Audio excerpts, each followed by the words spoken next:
Talking about you got this and you got that, and you gonna murder this one and murder that one. Talking all that bullshit. I'm gonna put it to you like this, yo. This is for the nerds, this is for the brainiacs, this what we deserve. Go ahead and play it back, you ain't gonna touch me, you not gonna do nothing, you are not above me. I bet you wish you was me, I know it, I know.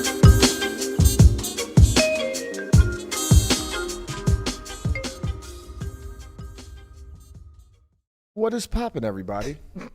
And welcome back to another special episode of the Only Friends podcast. Well, you know, it's me and my only friend, which includes, but is not limited to, my boy, Tortua. Let's fucking go! Super Bowl weekend, baby! Woo! Sorry. I just blew out the girl's ears. I'm sorry about that. I feel like our headphones are like way louder than everyone else's. Is really loud over here. You two are just very sensitive to sound. I know. No. Like, yeah, even you talking very quietly like that That's is what I'm saying. super loud. But like Hi, Nikki. every seat, Hi, Brian. every seat you two have sat in, the headphones are too loud. Maybe Or you that guys, you guys are old and deaf. yeah, blasted out your that is true. eardrums at freaking Queen Tonight. concerts or whatever. Yeah, fucking, you're going to Kiss live or whatever. You're like 1 year younger than me. No, Nikki's my Nah, age. I'm a different generation. Fuck you are. You went boomer side. The only person in here who's a different generation is Landon, the young Tice. Yep. The young Tice. Wait, isn't him and Melissa the same generation? They are. Just I'm a barely. cusper. He's a Barely, cusper. barely. And I guess Berkey's a cusper. I'm much younger than you. I mean, Like, we wouldn't even be in high school together. that's, I don't think that's true, actually. Are you 42? Yeah. 37, 5 years. Wouldn't be in high school Yeah. together. She'd be in 8th grade when you were a senior. You would have been in our school. Oh, Why? It's you had, kindergarten through 12th grade. It's fucking, they live in the middle of nowhere. I didn't go to remedial school, sorry. It was segregated by K Whoa. through 6. Yeah, then I definitely think we wouldn't have went gone to to your school. school. You Okay. did go to school a long time ago.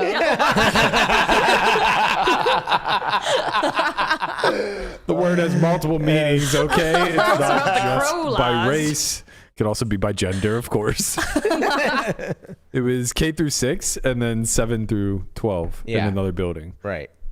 All grand total was less than like a graduating class. Was it like all In a the, normal the same school. property? Oh, yeah. No, Yeah. no. Remember? There was one hallway between the two. Yeah, but 1st through 3rd grade was at a different school. It was at Gilpin, remember? No, they closed open. No, when we went. Okay, it just became uninteresting. Let's move. We don't need to know the specifics. All right, back to football. Are you girls excited Yes, about the big please, game? Yeah. Yeah. Yeah? I'm pretty pissed that the 49ers took us out again. That's what they do. They beat the Packers. Freaking annoying. Who are you guys rooting for? I'm rooting for Kansas City because that's where I have my money on. That's where your Okay. loyalty lies to T Swift. Oh, yeah, that of makes course. sense. Obviously. True. Yeah, Michelle got a shirt that says, I'm rooting for Taylor Swift's boyfriend. I'm rooting for Kyle Juszczyk, the fullback of the San Francisco 49ers. What do you need him to What do have? you- You need him to have like one catch for like 18 yards or something? Nope. One touchdown? We need him to win MVP. The odds on that are probably like 51. I was going to say like 2 touchdowns. Like you went for like whatever the biggest, like most long shot is. You know, I'm just Would going you to expect say any It's different? $140 to win $105,000. Okay, Oh, imagine Jesus. though, it'd be so fun if you It's won. impossible. okay, I'm just going to say there's a reason why you don't have any money. Shut up. Nobody bet it. It was a fucking joke. It's like Goddamn you dumb. bought a spell book and you're like, I heard if I burn $100 bills 10 times. It is funny because It's a People who chance, make like- those bets are very rich already and don't benefit from winning them. the thing is, you're like, it's a joke, but the problem was none of us thought it was Right. a joke. No, of course. Yeah. That's fine. But no, really, that's somebody. Is that the odds though? Yeah, somebody I might bet it later. Somebody that bet day. 140 I to don't win know who 100. that man I think it's is. 105,000. I mean, know listen. that man. The funny part is like nobody else can really win MVP. Rasheed Rice can't win it. Only like running backs or fullbacks. Well, outside of the quarterback. Fullbacks. I mean, Outside of the quarterback. I'll bet that there have been more defensive backs that have won it than fullbacks. All right, fine. Christian McCaffrey can't win it. Matter of fact, outside of running backs. Isaiah Deebo Samuel can't win No, it. I don't think so. What? Yeah, I think Brock Purdy gets it. I'll bet more Yeah, wide but- receivers, more defensive backs. Yeah, sure, whatever. What I'm saying is that I'll bet there's more a chance. nose tackles have won it than I'm full saying that backs. there's a chance. What do you think? Has Mike Allstott ever won the Super Bowl MVP? What do you think the odds were should've. that Larry Brown won the MVP? Who are these people? Oh, they were long. These guys even in the NFL? Well, he Not was anymore. He was a cornerback that ruined the Steelers' Super Bowl hope back in. Super Bowl 30. He got paid, man. We're in Super Bowl 50, 58? Something. 58. This is Super Bowl 30 we're talking about. Yeah, my guy got paid. He had an interception in the Super Bowl, and the Raiders went out and gave him like the biggest contract of all time, and you never heard from him again. Mm-hmm. Oh, you're He had talking two about interceptions for Malcolm touchdowns. Butler? Well, no, but also applies. I will say that Hinge this week has been interesting. How has it? There's a lot of athletes on there. So many. Sure, you found a D lineman, I Yeah. did. just a cool 350. Yeah, he's a big guy. Like, so our friend Greg, who he works down on the Strip, and he texted me today and was saying that he's like it's insane how many athletes are just walking around like athletes and celebrities. They're all He was- over Hinge. It's insane. He said They're like literally everywhere. 1 out of 10 people he like recognized. Okay, Yeah. so me and Mama Joe got to hit the Strip. Yeah. Yeah. Yeah, Mama Joe. yeah. I mean, like Now's your A time. little prowl. Mm-hmm. Strike while the We're trying iron to is become hot. wives is and what they girlfriends. say. Yeah. wow. Wags. We're trying to join the WAGs. I wouldn't expect. I mean, you're gonna have to do a little work to become a wag. Of course. They're That's just the here whole for- point. It's like you got to work to be a WAG. But in your defense, there's a lot of athletes here right now that are not playing in the Super Bowl. I So know. they're That's here who's for on the Hinge. distractions. They're Yeah, all over. And Yeah. you could be that distraction. That's right. Well, because usually on Hinge you do see like, you know, football players and stuff, but then I'll send them to my brother and be like, is this guy good? And he's like, no, he's bad. Like, or he got fired or something. Right. They always are like, Or he passed away. They always like get contracts and then they get fired like 2 weeks later, but then they put all the pictures on their profile. So they make you think that they're good. Right. They're trying to scam the former But team. this week Scam the it's aesthetic. really actually players. yeah. Yeah. It's the I would gala. have thought. Well, Yeah, last night at the celeb poker tournament at Poker Go, they had like Keenan Allen was on the feature table and Austin Eckler Will was Levis, there. Austin I saw. Eckler, yeah. our neighbor. He's our neighbor. Don't dox the man. He's already doxxed. He's been doxxed multiple times. on this Oh pod. yeah, we're stop doxed. doing I it. Sorry, forgot Austin. that we got doxed on Reddit. Yeah. Thanks, whoever posted we're our buying address people. on Reddit. They just want us to get Got out. removed. I gave $5K to one of the guys in the Bellagio game for Super Bowl squares, and I don't know anything else of it. I just know they were 1K per square. I have 5 of them, and Is that an NFT? we're hoping. Did you, I'm in. Did you get your numbers yet? No, Oh, so it hasn't I, closed. As I long go, as you get your numbers before the game starts. I just pay, and you tell me if I win or not, right? They're like, yeah. I'm like, this sounds like Sounds a pretty bad. great deal. Yeah. That's gonna be fucking huge. 1,000 a square? Yeah. That's You ever what, played 100K? squares? Yeah, probably. So like So it's 20, 100K. probably 25, What is 20, 25K. You guys say So can we explain the Yes. game I don't know for what it Melissa is. since Yes. So essentially, You can partake this it's Sunday a at grid. Danielle's It's a if grid you of like. 100 squares. Okay. So then you have a number ranging from 0 to 9 on each side, and then wherever that corresponding square is that you have, if the game ends, usually they do each quarter. So if the ending score ends in that number, so say it's 7 to 0, and you have 7 the and total 0. score. No. No. Like, Each team. it'll have So- like so- one so- line is Chiefs Yeah. and one line is One- 49ers. Like Right. bingo. Correct. Yeah. Kind of. Kinda. Yeah. Kinda. Yeah. Mongo. Kinda. Mongo. Yeah, but you only need to hit 1 for bingo. There you go. So it looks something like that. Yeah. And so Right. those would be And you filled in. write at it the in top. or yourself? Yeah, so say your numbers. So you just write your name in the squares. and then they randomly put randomly drawn put on the numbers on top. Some Okay. squares 0 are through better 9. than others. Right. So you want to have numbers end in 7 and 0 and 4 because Oh. Because that's the that's typical how What's the the point scores. of the other numbers? To fuck other bad people. luck. Well, it could happen. I mean, it could end in Yeah, all 1 numbers or- are viable. yeah. They're just because just of the 3 rarer. and the 7 scoring system, they're a lot Mhm. more rare. Yeah. Like if we were to have a heads up squares battle, but you let me pick the first 20 squares, you would be getting wrecked. Okay. So that's you take turns. Well, it's random. It's random. It's just random. Right. Randomized Right. So Otherwise- it doesn't go numbers. 0 through 9. You just like pick numbers so it could, and it's just all scrambled. It's one of the more fair, fun gambles that you can have on Super Bowl Sunday because you're just cheering for scores. Mhm. And like Right. especially if you don't care about the particular teams that are playing, like myself, You just actually get to root for, you know. For But certain for a number, scores. Right. number Yeah. go up and stay there. Exactly. Yeah. Yeah. And it's all zero EV. So Yeah, it's yeah. like, Like this, yeah. this will be a big sweat because usually they do 6, right? 4 quarters, halftime, and final score. A reverse. No. Or sorry, They do 5. 4. Is it just the I thought quarters? that- It's just the quarters. No, Yeah, no, I no, always. no. Most It of them depends. usually You can do do the however quarters. you want, but usually it's just every quarter. Most of them do quarters, but they also do like a reverse score at halftime or something like that, and then Oh wow. Oh, I've like never done another that. one. I've like only a done reverse score quarters. at the end of the game. You can And make up whatever you want. That's it's the great part about progressive. squares.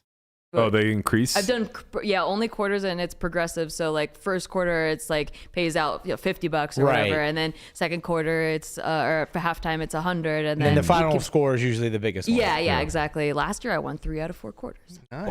Wow. Well, Was there sometimes, just no scoring? Yeah.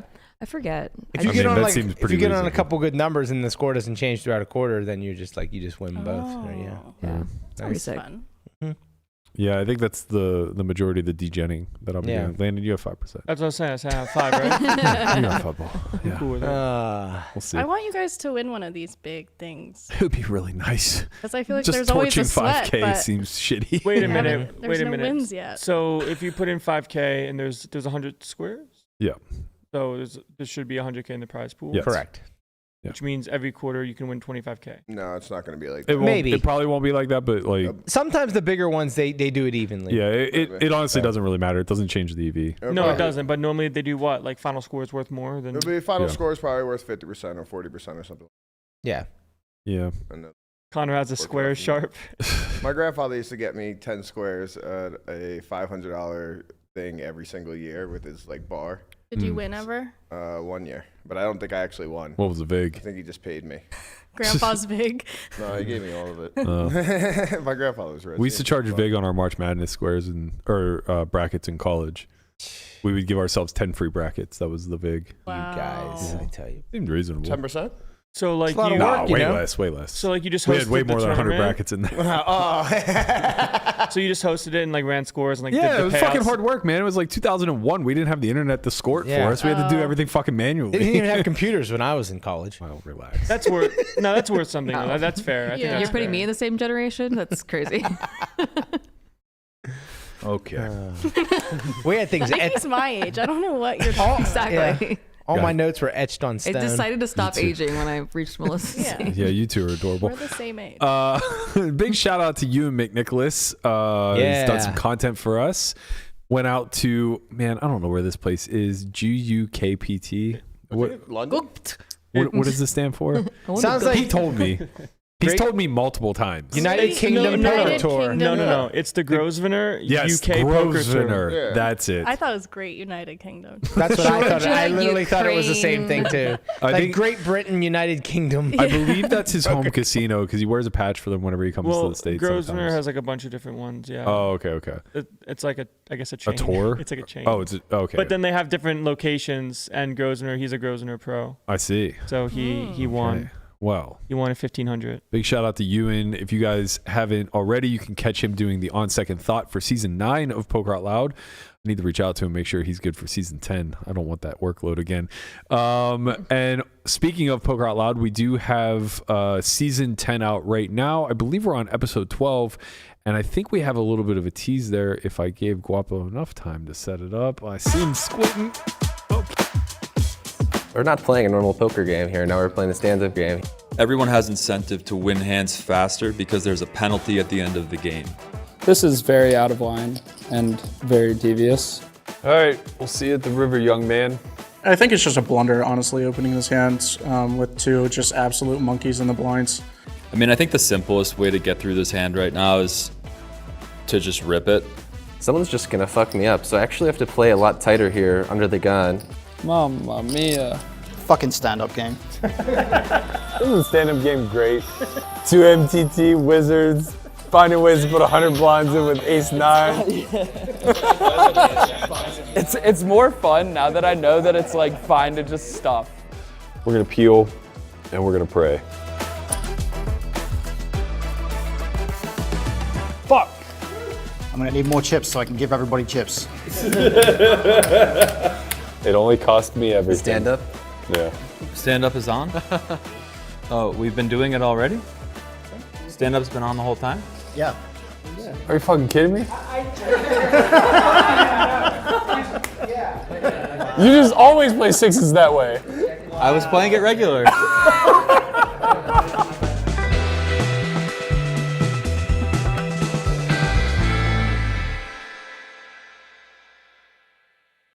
All right, that was the trailer for season 10 of Poker Out Loud. We'll have a tease for this week's episode come Monday, I promise. Also, big shout out to Efro. Happy birthday to him. Happy birthday, Efro! Big 4-0 for Efro. We love you here. Congratulations. Welcome to the club. Yeah, welcome to the Old Man Coffee Club. We appreciate you so much. You have to cut half of your range in half now once you turn 40. Or double it. Depends which way you want to go. It depends if you send us runts again. That's true. That is true. Those runts, they got brutalized. Gotta get bananas only. No. Don't give anybody any ideas, man. Disgusting human. Speaking of gifts, They're not for me. Big shout out to Academy attendee Manuel. He sent me this little, he told me to remind Conrad who the best You're team blocking is. it. Oh, I'm going the wrong way? There My you go. bad. There we go. Oh, Yeah. wow, look at Fan that. cave. Little Who fan got you cave. that? Manuel. It's my cousin. It's not his cousin. Tournament Academy He attendee. Actually lives in Spain, not here in Las Vegas. I also got my gift from That's true. Landon Oh, you Tice. did, yeah. This is my Christmas I gift. was gonna say you should explain but why it's you're. a Valentine's Day gift now. Yep. So Are you it's hot? a Super It's Bowl. kinda hot in here. I'm super hot. What is What's that? the sash? What are you wearing? I don't know what this is. This is a No Drama Llama onesie, but I don't think it's actually the No Drama Llama one from that we saw It's not the there was one. no drama on it, so it might be a drama. It might be Drama a drama llama? llama. Yeah. But yeah, Yeah. it came with a scarf. A Sven scarf. A Sven scarf. I'm definitely gonna utilize at the poker Oh, table. that's There you great. go. Don't let Hellmuth catch you. I'm gonna specifically Okay. scout Hellmuth. Okay, listen, there's a lot going on with that mouth. He was playing 1-3 at Aria yesterday. What mouth? According to Hellmuth, a lot goes on in the mouth. Did you say mouth Hellmuth was tells? playing Yeah, 1-3 mouth at tells. Aria? Yeah, Was he really? He was playing with Mattis. Sounds like he's in the with muck. Matasow. Jesse Does he Fuller. have it in the muck hand for us? Yeah, probably. Every hand history is in the muck with him. That's true. We could just do a year of Hellmuth being in the muck. Oh man. Like, the it'd be muck like from it'd be years like 2 past. weeks straight of him just folding ace king pre-flop incorrectly. That'd be a fun one. I think we should, maybe we'll do that. Like anybody that like starts talking shit on us, that they like to You do. just put them in the muck. We just put them in the muck for like a week. We just go through all their hands say it's a- and just show how bad they played for like an entire Shame week. wizard. Say it's a user submission, and Yep. then at the end say who it is. Shane Right. Wizard is sick. Like, Sure. haha, just kidding. So many reject me Man. daddies. Shane Wizard is so good. Oh man. But Hellmuth does have white magic. You gotta put some respect. Yeah, he does. He figured some things out that are very good. He's the best tournament player in the world. He did figure out some good things, unfortunately to say. Why is it unfortunate? unfortunate? Yeah, why is it unfortunate? Because That's your you future got- backer. You don't like him? Right. No, not that I don't like him. It's just like, it's weird when you think that somebody that does all these things wrong actually gets some things he's right. We gotta always knew put he did some some stuff right. respect on Hellmuth's Yeah. name, I think. Yeah. Because Agreed. he's I agree. like been here forever. He Like, wins of course he's gonna everything. do some things right. You can't just like, he's doing everything wrong because he's Phil Hellmuth. That's ridiculous. How many bracelets do you have? This is the dumbest argument. Please. I've heard it so much in the last 2 weeks where I it's think we just got like, him started. I'm fully How many converted. bracelets do You you don't know, get me started on how many bracelets I used do to you hate have. Hellmuth, and I've fully converted. And now I like all his Instagram. But I think he's amazing. Oh, I love and you know Hellmuth. what made me Cute. convert is the whole Nick Airball thing. Right. Because I realized that there's like way more annoying people in this industry, and it put everything into perspective for me. I was like, wait, Hellmuth's actually cool. Yeah. Wait, I have a question. How many bracelets have you won in the last 3 years of you playing? why is this? Why? I don't get it. Because now it's 1-1. It just doesn't make any But he sense, doesn't play man. mixed games either. And also, it's just like so much random variance. Like winning bracelets is so dumb. It's like for the 2 weeks of people throwing up like Jonathan's Hendon Mob versus mine. It's like, what are we talking Would you about? say the same thing if you had a bracelet? I don't think so. I don't think so. I think it's more insulting to Jonathan. He barely has double my tournament scores, and that's all he does. It's like I've probably played a quarter of the volume. What are we talking Dude, about? quit bullying him, okay? No, this is really Jeez, bullying. We're man. not going to stand for it here. I'm just- at the Only Friends. holy We're not going to crap. stand for it here. at Hasn't the Only man Friends gone through podcast. enough? My The man whole has been point through a here. lot. My whole point here is Mate, like this is bullying. these are ridiculous metrics to measure anybody's ability on. Like bracelets are But absolutely he irrelevant. uses white magic to get them. Yeah. Which means I am on the side of Hellmuth. I agree He that knows, Hellmuth. he knows there's a bracelet at stake. He activates the WM. Okay, I'm out on this. And then he manifests it. Maybe if you even had a little bit of WM. You need a little WM in your life. Maybe you should. Okay. You're never going to win that squares without some WM. Yeah, you better get some WM All going. right, I'm out on the manifestation, but I'm very much in on the fact that Hellmuth does and has always done certain things incredibly well. He's valued tournament life more it's than just everyone else. often overshadowed by the things that we can recognize as being like egregious errors. Because everyone on the internet loves to dunk on each other. That's the whole That part's culture. true. That's true. That's If it definitely wasn't true. like that, then you guys will recognize all the good stuff he does. But no. Instead of trying to gain magic, No. imaginary points from random guys It's who not think you're that. cool. It's that he takes so much pride in the things that he's wrong about. I think they just take the personality and want him to be wrong about Yeah. everything because they're like, well, I don't like this look at aspect of your personality. No. Look at that. Look you're- at that Ike Haxton thing. Like he's so blatantly wrong about this mask thing, but he's so proud about how wrong that he is that it's very difficult not to feel a certain way about it. Right? Like, But that has nothing to do with poker. well, it has everything to do with how you view your opinion, right? Like, I don't think anybody is like kind of championing behind Hellmuth saying like, yeah, actually, guys in masks, they got big fucking edges in these fields, man. Matasal. Well, right. That should be a clear indicator that you might have got one wrong. You know, it's like when Mikey comes from the top rope and he's like, get rid of the fucking mask. Well, I think when the people are wearing the mask plus the fucking shades, goggles, yeah. eyeglasses, and then Or they're wearing hood. I mean, or perhaps if they show up in a Darth Vader mask. they might as He well. didn't play the whole time in the Darth Vader mask. He just showed up was a with shtick. it. And, yeah. I mean, he played. Did he play? Yes. We have video of him playing hands in a full Darth Vader But mask. not the whole tournament. No, but He was only there for a you know. day. It's probably like he wasn't there less for the than whole an orbit. tournament. I can't wait for the Apple glasses that people have on. I mean, that's just like clearly going to be banned. Yeah, Yeah, there's there's no no way. way. It's, gonna be It's not like it's not like it's concealable. But It's not when like you're they just like low key rocking I the know. Apple glasses. They're like 10 pounds. People's like Right. heads are fucking Right. You got pre-flop charts over here. You got Wizard over there. You're just playing. And then you like, just see someone going like this at the table. These people look so ridiculous. That looks like white magic to me. They look so ridiculous using these things. The They're- TikTok trend of people driving It's Teslas cringe. doing it Like, while getting yeah. pulled over is the dumbest. I mean, is like the I'm epitome sorry, of but stupidity. I won't be using it. I want one. I would like to try it, but I like it's just What are these things? I don't want. It's the Apple Vision, I think it's goggles. called. Yeah. They're And 3,500, and they're apparently extremely heavy. But So you will get neck problems. But I guess people really like Strengthen your using neck. them on airplanes because you can put like a full like screen. Yeah. Oh, that's cool. I was watching like a demo of it, and the guy had like NBA League Pass, Mm-hmm. and he literally he's like, okay, so what I can do here is I can bring up all the stats, and he has like all the stats here, and then he's like, I have my big screen right here. Now I have two other screens with two different games here, and then two other screens with two different games here. So it feels like you're like literally in like a sports book. Yeah, Yeah, because it's right. like augmented reality, so you still see your room, and you can change how Right. immersive it is. Yeah. I'm probably gonna do this like how I did the iPhone, where I was like, ew, why would I want a full screen? and I was so late to adopt. I was BlackBerry crew forever, and then God, and those then I BlackBerry finally crew got an people. iPhone. So that's BBMs probably were how. Oh so my so God. cringe. This is They were everything great. I Google loved it. Glass was supposed to be. Wait a minute. No, Google Glass wasn't like an augmented reality. I think it was. I thought it was. It Yeah. was. Pretty sure It was So- over the like you could still see the robe and you could see the things go by, but it just had really basic functions. Yeah. It wasn't this like is immersive. right. That was So- also like 11 years ago. Right. Yeah. Functionality wise though, this Apple thing, like It it's looks a ridiculous. but like functionally speaking, like outside of the augmented Yeah. reality and all the bells and whistles, like it's actually just a glorified iPod, right? Or iPad, right?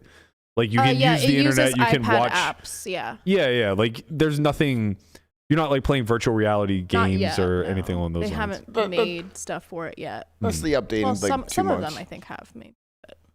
When Sims? Wait a Sim- minute. Not poker Sims the game? Yeah, Sims the game. Like when does the world just become the Sims game? Soon, probably sooner than you think. Oh, so apparently, like, you know, some people got them to do sex stuff, and like, I guess there's a lot of blocks to doing So anything. dumb. Like, That was the whole porn point of the related. Oculus. Well, so, Everybody bought it to box. Obviously, people are gonna jailbreak it. I would say, yeah, Right. $3,500 seems like pretty expensive to just watch porn. I mean, People buy these dolls that are like $50K. jeez. I heard that porn was like the sole driver of technology advancing. Makes sense. It is in a yeah. Like it's the biggest in a lot of moneymaker of This thing like looks like a advancing ski mat. technology. Yeah. It does, and people are like walking, but it's like the movements to use them are so weird. You walk around with it like yeah, T-Pain was walking around in the casino yesterday people are with the gonna dog. they're gonna get their heads pulled off. Yeah, I mean, You're I feel walking around like with 5K on your face, basically. I feel like there's already like this threat of just like walking with your face buried in the phone of somebody pickpocketing you Yeah. or just knocking you the fuck out because And now you're like peripherals a little bit, messed up. You're looking at stuff within your screen. yeah. You'll walk right into I assume oncoming it has traffic. to be way worse than that, right? Like how much of the real reality are you even capable of You seeing? can see there's a slider. You can. Immersion slider. I'm sure there's probably like a warning too, like when you're about to walk into somebody. Warning, you're being robbed. No, like if you're like too close to a like red a Tesla. exclamation point comes Oh, up. warning, you're walking into somebody. As long as you have Apple Maps up, it'll let you know. No, like a Tesla, literally. Like if you're walking and like somebody's in front of you, there's probably like a beeping sound or something. The thing is that when this You okay? when this becomes What? contact lenses, live poker is fucked. Yeah. I mean, obviously I think that it's possible for Someone that with no sort of tech. glasses is just going like this. It's trying to like look at Jack 6'4". They're looking at their cards and they're going, right, like without the You're doing Neuralink, math. Carry the 2. without actually being hooked into the Neuralink, like I don't think there's any way to covertly to have this. Well, like, what are you gonna just like? no, you could have you're just you gonna, could like, have tick a roll? range chart at least. Yeah, But it's you just might be able to use your eyes. You can but put a range chart on a Yeah, it's napkin. just pre-flop. Yeah. So I'm just maybe going it's like fine. this. I'm reading my email. Gosh, get off me. Hello, I'm just Okay, I now just to have eat. Tourette's. Yeah, exactly. I have a tick, and it makes me go like this. Like, why are we making the real world fake? We've been doing that since the dawn of time. We're just we're merging with technology. We're already cyborgs. Because I the mean, global elitists want us to be Oh, distracted, here we Landon. fucking go. What are they Save this for Well, Big he Bear. What are they asked. distracting He us from? asked. Save this for Big Bear, Nikki. Tell the them. depopulation Tell plan. them. God. Yeah, These tell people them. don't know anything, I Melissa. know. I'm glad she's at least saying it with an air of comedy this time. It's the I serious said nature. the most basic ass thing in We Big send Bear. each It other wasn't even conspiracy It wasn't tweets. even a conspiracy. I said that 7 families Yeah. own the majority of It wealth in the actually- world, and you can Google it. Well, that was one of many things that was What said. else did I say? that there are theories, different alternate theories behind how the pyramids were built. That's also up for grabs. Okay, yeah. Well, I I'll didn't say entertain anything that. else. No, You said yeah. it was aliens. I said that Bernie got Yeah, I shafted think by you the might DNC. You might have said it was aliens. Those are some big I said fucking that's triangles. one of the options. And you know what? Lucky Chewy could come on and discuss that. I know We'll you save guys. that for You him. guys like were vibing. Oh, he said it to the right person. I feel like you guys should do a podcast episode. I think Brad Owen would love that too. He Yeah. also loves aliens. Get all the poker like conspiracy nerds Oh, yeah. together. I think that would it could be such fun. a fun podcast. And then force Berkey to watch If it. they- To do a reaction we pod. said, I hope an alien visits Berkey, and then Lucky I Chewy know. was like, maybe he already had. No, maybe that's his cover. He's covering it with all like, I'm so logical, and I had never seen an alien in my That was life. funny. That was If- really funny. if aliens are among us, I would bet a large sum of money that Brad Owen's a part of them. The jig is up, buddy. Okay, I jiggities see, are up. I see what's fucking going on here. That was good. Yeah, that was nice. Thanks. Nice. All right. While we're on the subject of Chewy and poker streams, you recently did Bally's Live. Landon Bally. was there. Okay. Bally Live. Thank you, Landon. Yeah, that was a new Let's- concept that let's they were not. trying out, and I think that it's What, pretty calling it Bally? fun. Yes, yeah, it's a new concept that Right. they're I mean, trying as out. soon Next year it'll be Bal. Listen, as soon as they sponsor the pod, we'll get the name right. Yeah, Yeah. that's right. Tell Let's see them. if they called Landon. it Bow. Yeah, I think there it we would go. be easier to You mean, remember. you mean just ball? Yeah, Ball Yeah. poker. Welcome to Ball Poker. Yep. There you go. Yeah, it was a coach's stream. So a coach representing each site. There's a couple sites that weren't there, obviously. Like Upswing wasn't there. There wasn't like Jaka wasn't there. But like it was a new thing, and Ryan LaPlante put it together. And I thought it was pretty cool because like there were a couple different caveats. So it wasn't like a typical stream. One, the coaches took turns rotating throughout the commentary booth every half hour, which was the same as the delay. So they were actually commenting on their own hands that they were playing and getting to see the whole cards that they were playing against. So that was actually pretty cool. And you heard like the top of the top minds of like high stakes poker, talking about why they planned a hand the way they did. The other thing that was different was that there was 100 big blind buy-in cap, and you could only top off or rebuy if you got completely stacked. So the idea was that there was going to be different stack depths that people would have to like change to adjust to the effective stack sizes. Because there were like a lot of like tournament coaches and stuff. I think that was the general idea. It didn't really go that way. There wasn't a lot of like short stack play. So it was either like people were getting stacked or not.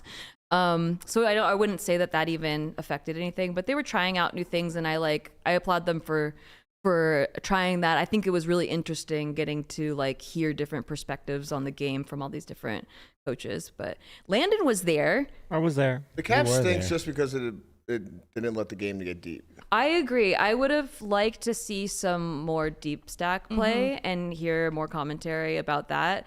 I think, Ryan put it together, and he's like a tournament player, and I think he recognized that there were other tournament coaches there that maybe they don't talk a lot about deep stack play. They more talk about like the shallower stack. So I don't really know the concept behind that, but I think that the next time we bring it back, if there is a next time, we would have it be deeper stacked.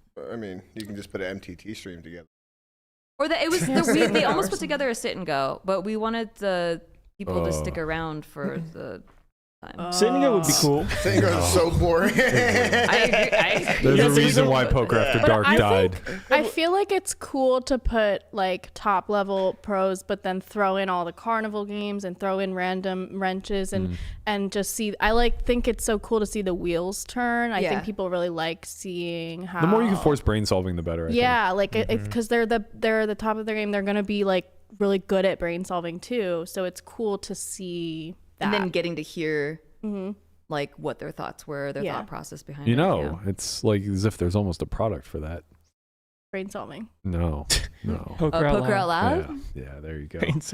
We got there. Do you have a teaser?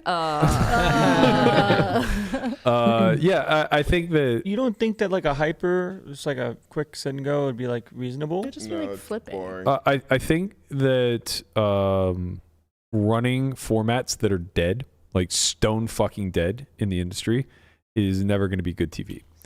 No one plays sit and goes. Efro says Poker After Dark is Game of Gold. It's I was just alive gonna say, and well.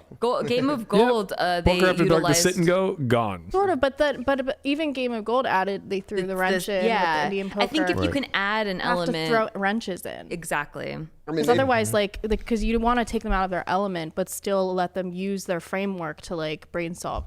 I think that's cool. They threw a wrench with just it being a complete game show. Yeah. Like it's just not. I feel like it'd be cool to take top level poker players and then like make them do things that aren't poker but strategy related. I agree. Just to see how they can adapt on the fly. Train game? Yeah. That was even like board games or something. That was my feedback when I spoke with the guys at GG of like, if there's a change to Game of Gold that would be better, it would be instead of poker, you were doing other strategy games. Right, because poker, the skills that you learn and like the mental frameworks and stuff, they translate to so many other. We've seen poker players like thrown into this kind of environment before, like Vanessa Russo on Big Brother, and she was like one of the best players that like ever played the game. Because the game theory, right? And then like I think like there's like the new optimal crying technique. There's incredible. Yeah, like the new show Traders, which is like essentially is like werewolves. Trishelle is on that. Yeah, Trishelle is on that from the challenge. Well, she plays poker too. Yeah, though. Right. So like her, like getting a few more poker players in the mix. Kev Martin was on the Canadian one. Yeah, Kev Martin was on the Canadian. Right, exactly. And he won. Yeah, and won it at least once. I think once. So, yeah. So David Williams on the Top Chef. Yeah, that's probably all like the escape room. And then there's the Top Chef or Master Chef. I'm not sure. They're all the same thing. It wasn't Top Chef. Master Chef.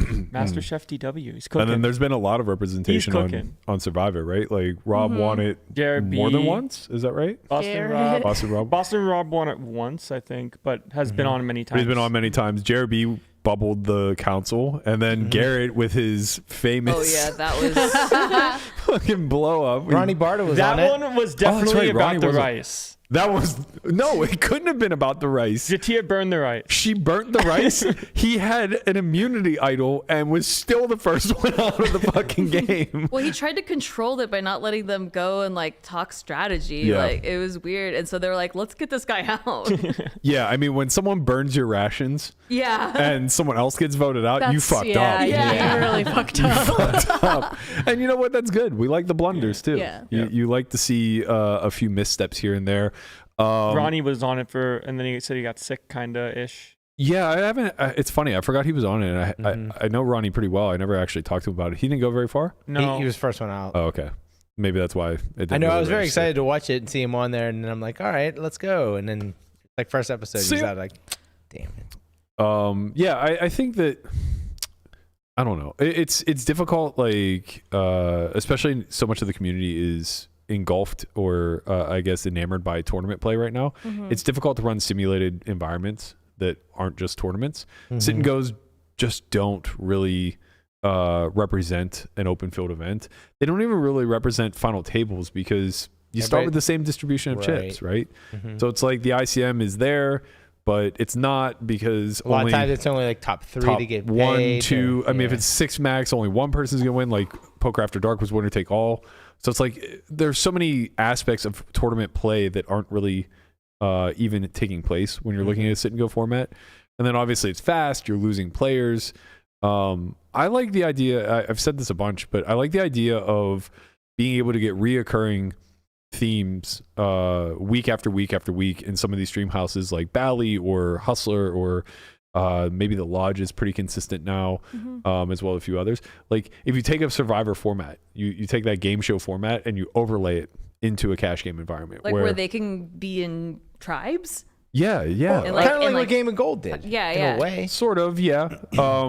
But yeah, you would do things where you don't really want to do anything where people are sharing EV because obviously that leads to collusion. But you want to do things where like everybody is vying to eliminate others, similar to tournament format, right? Yo, Dean Eggs was on Millionaire Matchmaker. Yeah. Yeah, facts. I forgot about that. So was Joey D. Who's that? If you guys watch the latest video Phil Galfond put up where Shulman and I played a hand, Jimmy D. Jimmy D, sorry. Oh, that guy. Jimmy D was the third person in there. He was like the original famous person from Millionaire Matchmaker. Like he made a name for himself there. It was very epic. He brought the girl to Vegas. They played poker at the Palms with Yevgeny and I think Hellmuth, where they were like teaching the girl how to play poker. I mean, on the show. On the show, yeah. I don't know Crazy. why I used to watch Millionaire. I love trash TV. It's terrible. Yeah, Right, I it's was gonna great. say we don't watch. Wait a minute. Yeah. If you like trash TV, you can't dunk on Brian for watching Vanderpump. I know. I think he I would don't actually. still watch I think it. I think you would like some. But of you the still watch shows trash if you TV. tried. My trash TV now is He only like likes it. He only alone. likes if he's attracted to the people on the show. that's Watch true. Vanderpump. Well, I don't know. I watched the first season of what was that? Love is Blind. Yeah, and I Yeah, didn't but think that's anybody not. was. That's like the kind of like the not the hottest people. in Yeah. all the reality shows. That's what I'm saying. No, I called wa- Love I- is no Blind. offense. No, that's what I'm saying, and I watched the whole season. It was an interesting concept to me. But there was like a couple people you were like, she's hot. It was like you kind of force yourself because like you're 7 episodes Yeah. in, it's like Yeah. what's the hook at this point? Yeah. You I know? mean, Wait, Mean what's you the didn't one watch, show on? You didn't watch Love on the Spectrum? I did not. No, I so couldn't That's get my it. favorite. feels- so good. Literally my It is favorite good. show. Mike It is the feels so best. exploitative. It's not. I feel like No, I can't watch it because I start to like act that way. Okay, that's Like it's Problematic. spewing bear facts. Well, no, it just like makes I'm like, oh, that's how I should be when I'm dating, Spitting and, bear and like facts. because I'm like I feel like Honestly? I'm learning, and then I feel like I'm gonna like act that way when I'm on a date. might not hurt. Maybe not. You know, they're like, do you like crocodiles? I like crocodiles. I also like bears. I like giraffes. like- I like this, and I feel like you do that. You spit off bear I facts. think I and, could- like, just let the guys know Maybe who you I are. should go Melissa. on. Yeah, But like as a wild card. You You should go to the bear zoo. yeah. Well, Take a they're- date to the bear yeah, zoo. no, They always pick the zoo to go to. I love that. I know. You would be perfect casting on it. I like bears. Me too. Oh man. Did you know that mama bears? Like I what would did- listen all day. I know you. Well, Well, you would be giving too. Yeah, some ideas in you'd my be the head. master yapper of the bear facts. Yeah. Yeah, but then they would tell me something else about some other animal, and then they might be like, "Do you want him to get married?" And they'd be like, That's yeah. literally the show, Melissa. I know. So maybe that's And then you sing what Lion I King should together do. at the end. There's value to be taken from all of these scenarios, I Yeah. think. But back to poker, Back to poker. bringing it full circle. Back to back trash to TV. being on the spectrum. Right, back Landon. to we found out today Sweet-faced. that Good Game job, of Nikki. Gold is launching season 2. Hey. I think Love you. it was unclear in the article whether or not they're actually filming already or if it's just confirmed that they're going to film. But nevertheless, season 2 is a go. I would imagine we're probably Is there looking a at list? no list of cast, and I imagine we're probably looking at like end of the year or Yeah. viewer At like least, right? yeah. I mean, based off of what we saw last time, where it took about a year Yeah. of production. Maybe they'll turn it around quicker this time. I'm not really sure.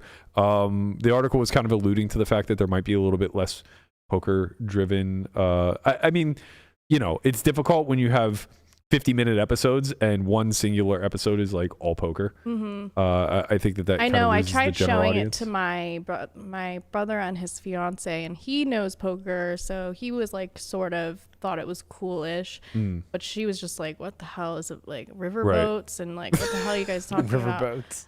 Yeah. So I think it's only really attracting people who know poker. Yeah, I mean, I think that there are ways to just like kind of tap into the like general poker culture, if you will, that like the lay person would The understand. degen culture, let them like bet on each other. Yeah, or like bring like 5-card draw into it. Play like some watered down PG version of strip poker. Like like the blind man's bluff was another great addition to the. Or like the game bullshit. Yeah, like all of these like derivatives thereof that are like very loosely considered to be poker. Or like games that normal people would know Exactly. or have played. What about Exactly. like slapjack? Isn't that bullshit? I think we called that something else. It's called bullshit. Bullshit? No. No. It's just like you keep putting cards down, but once there's a jack, like you hit Slap it. Didn't we call that Egyptian rat screw? That's a different game. Mm-hmm. ERS is a different game. It's incredible that I thought that was a made up game. They should play like camps, however you call it. Where like you're I in don't know teams what of that is. 2, and then like as soon as someone gets 4 of the same card, like pairs, you like say camps, then you win. Oh, But it's just like a I've team-based never game. played this one. They should play euchre. A lot of That was summer a- camp games. It was a big baseball game. But anyway, looking forward to that. Obviously, Not poker. well, Stop playing poker. Yeah. no, they can play some poker. Stop it. They can play some poker. It's just it needs to be sped along, and I think we want to see like more of their strategy brains at work. I think Heads Up is better than other formats for this too. Heads Up Like is fast okay. I Heads also Up. think like playing a bunch of the carnival games is really great. Like play a double board bomb pot round. Play a stand up game. Play things that are going to be like a little bit foreign to the contestants. More variance is better. More Yeah. variant, not variance. Yeah, there's already going to be a lot of variants because everything's going to be sit and go variants format. and More variant. variant. Right. TS. Yes. That's correct. Like, I want a poker site that has only weird variants of poker. You mean like an online site to play? Yeah. I'm- Because how will they RTA me? I think you can find it. A lot of the apps have pretty much everything you I'm can not. imagine. I don't know anyone that. I'm not in the app, like, Street space. in group or whatever. you can just start this if you want. I can't. I've talked shit on app game runners too Yeah, much. I I get can't it. start one. I get at it. this point. Well, So do you think it's better that a game has some variance but more strategy? Like there's some luck involved, but mostly strategy is gonna be better? Or I just the think, better like, strategist wins? I think for a show like this, having a 50-50 mix is the best you can do. I think if you have a game that's too strategic, then it's both too predictable and too slow. And I think if you have a game that's too much luck, then it's It's like, what's the it's skill just even matter? yeah, it's just very clear that Well, like, the skill doesn't matter anymore. There was like that Squid Game reality show. Yeah. Right. And there was a lot of variance in it. so luck based. Yeah, but Right. I Except thought they mixed it really well. Mike crushed it in the She rock was paper so good. scissors. She was like, "Well, statistically, this men do this one," and Yeah. she was like, Yeah. she was like remembering each one that he did, and he was just like, "I don't know." She found the pattern. I'm just trying to like do random stuff. trying to She survive out she was here. like running Sims in her head. Like on- he thought he was being random, and he was actually being exactly as predictable as she expected Yeah. him to Yeah. be. It was incredible. He was fooled by randomness. I thought that they did a good job of like putting the vast majority of the total flip type games early, and then putting more of the skill based stuff towards the because you start with 400 people. You gotta thin them out, and just flip them out. I thought the only one that kind of bucked that trend was the cookie. Yeah, but it's a good one to do it. Classic. From the show. Yeah. The thing that pissed me off though was that there was a guy in the second to last round, or the one where they had to guess like who took their, and he just made it through. He never had to guess who did his thing. If he won, I would have written a letter because like that would have been so goddamn rigged. Meanwhile, there was the other guy who made it through that guessed correctly twice. I know. Which is like, you have to watch the show to understand like exactly how impossible that is. It almost felt like he was cheating somehow. I feel like he had a strong sense of smell or something. They had very strong white magic. Yeah. Like what we saw with her just like super using this guy in paper, rock, scissors. And then this other guy just like being able to look around a room of 5 people and say, which one of you chose me to be eliminated right now with a blindfold on? Am I crazy, or is paper, rock, scissors like the most absurd thing ever heard? Saying it PRS is very weird. That's absurd. Rock, paper, scissors. Yes, it's rock, paper, scissors. No, there's a big difference. I just wanted to make sure. Go on, explain. You're just wrong. PRS. You're wrong. Yeah. That's not a game. PRS just sounds cringe. RPS is just based. sounds cringe. Paper, rock, scissors. That's rock, what paper, it, scissors. you know. Honestly, it probably was paper, rock, scissors to begin like 60 years ago. And then they said it was cringe because the way it works is rock is a smaller word than paper, which is smaller than scissors. Yes, scissors. I 100%. So it's rock, paper, scissors. The flow of this the is very easy. name 100% with Landon. Anyway, back to Valleys. Why can't we go 2-1-2 with the syllables? Because it's cringe. Shout out It to sounds New York. weird. What are you writing a haiku? You like that, Connie? I'm surprised you caught that. Yep. Haikus read well. Well, either way, it's a haiku. Either way, I know what you meant. You could call it Rochambeau. You could call it Rochambeau. Rochambeau is sick. Yeah, but Is it? That's not cringe. those are all one syllables. It's What nice. if you called it Beauchambeau? Not. Not as good. originally I learned Rochambeau to be where 2 men stand, legs spread apart, No, that's docking. facing That's one another. docking, yep. No. It's Friday, facing right? one It's another, Friday. and then they take turns kicking each other in the nuts. Like Did you play Idiocracy? that? I did not play that, but that was the original version of Rochambeau that I learned. He would probably be Urban sterile. Dictionary. Young guys Guapo. really love to kick each other in the nuts, huh? We like to test our pain tolerance, I think. No, Yeah, no, because we don't. young Yeah, I young never played guys this are game. Oh yeah. young guys are weird. Like in my school, they used to rub Salt, right? and ice, Salt and ice, the freezer Yeah. burn. until they had raw skin. Yeah. Oh, the frostbite. I'm like, Yeah, you're it's frostbite. self-harming. Yeah, though. definitely Yeah, self-harming. Yeah. So- I think it's Yeah, like there- you want to see. It's like how long can you keep your hand in a hot pan until it's too hot and you can't. Yeah, take it was like anymore. a tough. It was like an ego. We like to learn through dick experience. measure. Yeah. And then there was this other thing, like when we were very young, like if you were playing sports or whatever and the ball hit you in that region, if you didn't like act like your life was over, then obviously you have no dick. Right. Yeah, because they're like, oh, it didn't hurt him. Yeah. So that guys, so they have to exaggerate it every time. So the only time you're not allowed to be tough is if you get hit in the nuts. Right. Yeah. Because that It's like- means that you have You no have to say genitals. you how much You pain. have to be a giant baby. It means you're a basically. eunuch if you have. I limped Precisely. my entire freshman year in high school. You limped? That was the joke. Man, I thought Oh. that was so Oh, good. Man, guapo. I thought it was so good. You get it? I limped the We're gonna whole have to get you year. like a sidekick to run these We're jokes too through. slow. It looks like I'm not the one in the muck, but Guapo is. That's Muck true. is Go to the jokes. joke Dude, mode. Guapo's in the that joke was mode. solid. That You joke guys is just in the missed it. muck. Yeah. Missed it. Well, speaking of stand-up games, carnival games, being in the muck, I think it's time that young Landon finally pays his dues. Are you in the muck? He is.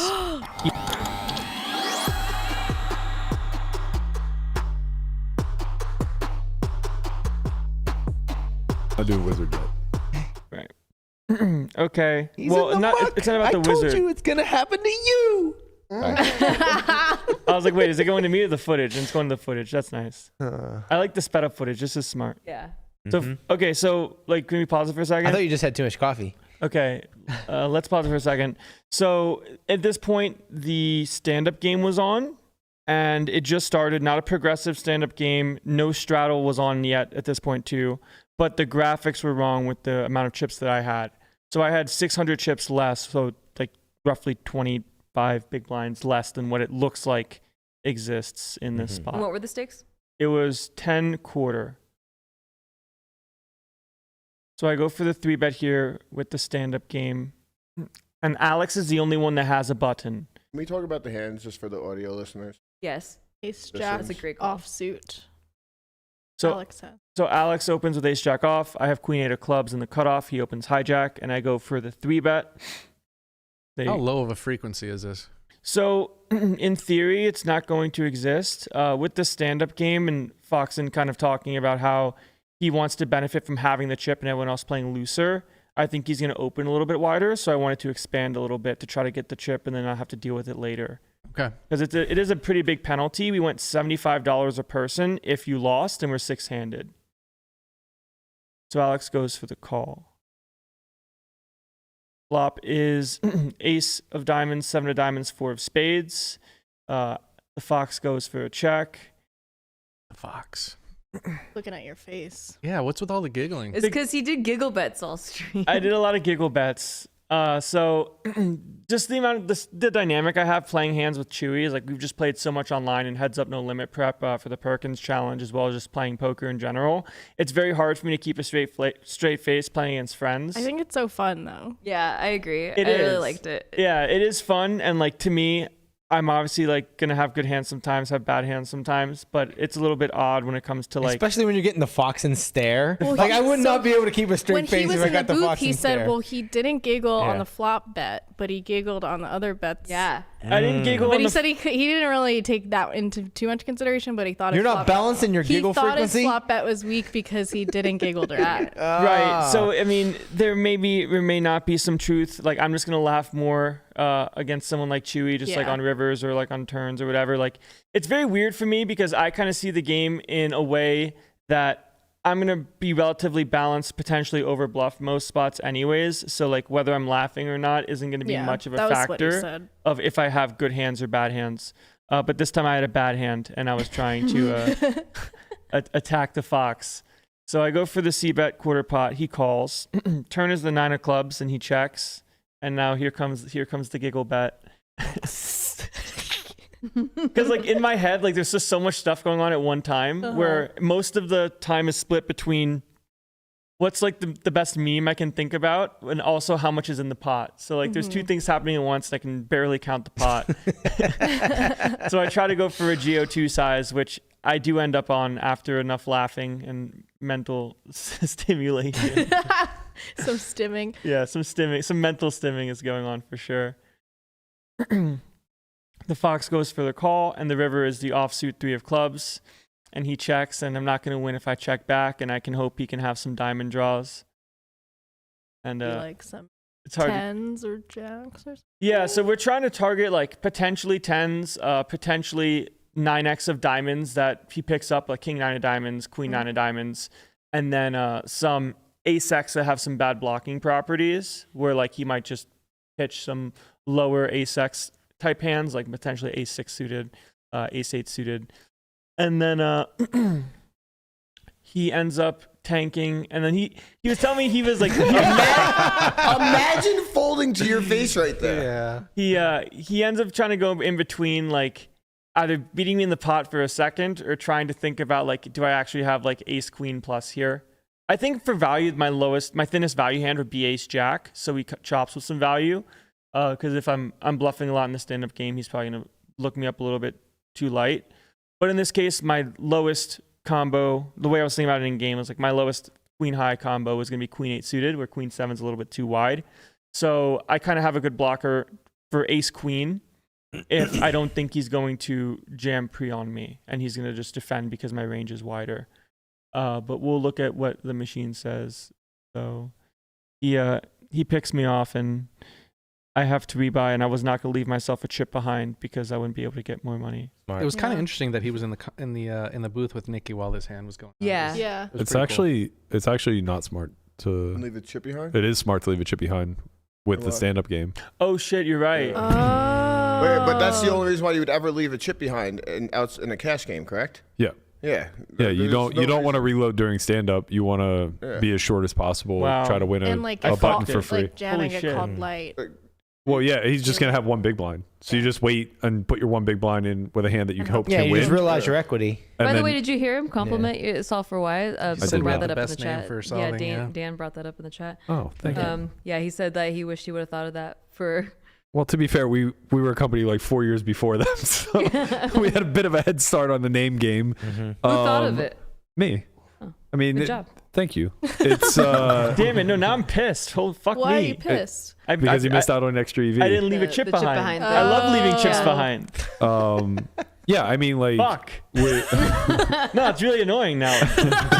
Damn it! I think now you're extra in the muck. I think there are a few things here that actually put you in the muck that are kind of important to explain to the audience, because to the audience just watching this, you're just punting. Like, you're way too wide. And if you're way too wide, then you're going off with way too many hands. But but the stand-up game is a very unique beast, right? There's the way the EV of the stand-up game works is such that the pot is effectively larger for the person who's at risk. So in Landon's situation here, the pot basically possesses his portion of the penalty, where for Alex, who already has a button, he doesn't really gain anything. When you say has a button, you mean he's sitting down. Right, he's sitting down. He's already so he doesn't really, he only gets his fair share of that penalty EV, right? He's only going to get one payoff, whatever. What were you guys paying? 3 big blinds? 5 big blinds? We were paying 3 big blinds per. Okay, so $75. So he's getting $75. It doesn't really matter. He's already earned his 3 big blinds. Every pot that he plays thereafter has no relevance to the EV of the stand-up game. However, since there's a penalty for everybody who doesn't have a button, they now are playing ranges that are predicated upon the fact that this effective penalty is in play at all times, right? So their ranges naturally widen, because for them, they're kind of playing a splash pot, where for Alex, he's not. He's just playing normal theoretical poker. So by proxy of that, he should actually be opening very close to a theoretical range, if not even slightly tighter, based off the fact that people behind him now are incentivized to play wider ranges in all nodes. They call wider, they 3-bet slightly wider, and they just flat out fold less. So when he faces more calls, that means he'll also face more squeezes. When he faces more 3-bets, it also means that he'll face more cold 4-bets. All of these things are going to suck a little bit of EV from his pre-flop range, but he's going to recoup a lot of that EV post-flop anytime that he's able to get there, because he's going to have the tighter range of the players that are involved. And for that reason, that's why this scenario presents itself, where like everybody kind of ends up in the muck in some sort of capacity, because you're brain solving 2 different equations, right? Like one range is playing one game, and another range is playing a completely separate game with what were the positions here? Hijack, cutoff? Hijack, cutoff. Yeah, so you have 4 ranges or 3 ranges behind you that are also playing a totally different game, right? And that really, that forces a lot of brain solving, which we know Landon's very good at. It just becomes a little bit unclear at what point you're supposed to abort your mission post-flop in scenarios where, like, so, you know, Landon kind of spoke about the river decision for Alex. He's trying to make an ace with a bad calling property indifferent. He's trying to make 9x of diamonds indifferent. He's trying to make 10s, jacks, queens indifferent. I would venture a guess that based off of how much wider he's bluffing, those hands are no longer indifferent. Maybe there's like some aspect of indifference where, like, perhaps queens with a diamond is 4-bet pre or jam. Yeah, that's also true, right? Like those hands just go way up in value by 4-betting, so they probably just don't even exist. But like 10s probably just jam, but 50 effective for what it's worth. So 10s are just going to pile pre. Yeah, so like 10s plus is going to pile pre or 4-bet induce, and then his best hand will probably be something like 9s maybe. But he might pile that pre too, just depending on how wide he thinks I'm going because of the stand-up game. Pretty close, yeah. So it's probably going to be like smaller pairs, like some ace-x like this that he doesn't really want to jam. Right. And then probably goes a little bit harder with some of the ace wheels just because of the good blockers. And my 3-bet range is going to be a lot wider than right. So probably. So in all shot, I mean, we can look at what happens here in theory, but I kind of want to speculate a little bit first. Sure. What ultimately ends up happening when you land in this river node is I think that you're just against a range of hands that is going to be very difficult to have any folds. 5-6 is improved. Sets have trapped. Ace high or ace X top to bottom probably isn't going to have the indifference that you expect it to, simply due to the fact of available bluffs that you possess. And I think that that's why, like, pre-flop, it's so much more critical to keep your range in control, where, like, you know, obviously Queen 8 suited's not a 3-bet in theory, but it certainly could be a hand that we want to VPIP in practice. It just becomes a matter of, like, then what's our strategy then moving forward when our range is an extra 10% wider, right? Because if you go off with all your nothing here, you're just going off too often. You don't have enough value to complement it. Yeah. It's a tough one because it's like the value to complement depends on, like, does that mean we have to value bet thinner? I think so. Does ace When you said 10, ace jack, I think, like, that's not thin enough. Ace 10 might be. I think ace 10 has to go. Well, if he's bottom. calling off with all these hands, every single ace is not indifferent anymore. Like his worst aces is just calling. I think so. And even like the pocket pairs in between the 9 and the ace. If he even has them. If he had, maybe he has 10s, maybe. I guess Right. maybe Tens not. just rip maybe he doesn't. Yeah, and there's a 9 on the board, so 9's a set. But right. yeah. But there's a lot of 9x and 7x that Right. at the river actually are indifferent versus the now wider range. Yeah. And I think for that reason, like, if you have ace 8 suited, it's probably a triple. Yeah, even that seems. Yeah, I mean, it's interesting, like, when it comes to what his bluff catching range is going to look like, where in theory a 9 becomes a pure fold when you have 9x diamonds for the most part, and then you're going to want to be calling with your ace x with good blockers. But it really just depends on how much how different my range looks, where if we look here and he checks, like, RC bet strategy, I just gave myself 50-50s roughly of some of the suited stuff, as well as calling sometimes too. Like Queen 8, Queen 9, Queen 10, Queen Jack. Yeah, sometimes I'll peel the open. Sometimes I'm going to 3-bet. And then some of these offsuit hands I'm going to mostly either play as a 3-bet to isolate. And then some of the suited ones I can play to protect the range. Asking myself something like this. I mean, it's hard to know in game where, like, what my range is actually going to be, because you're just kind of making things up on the fly.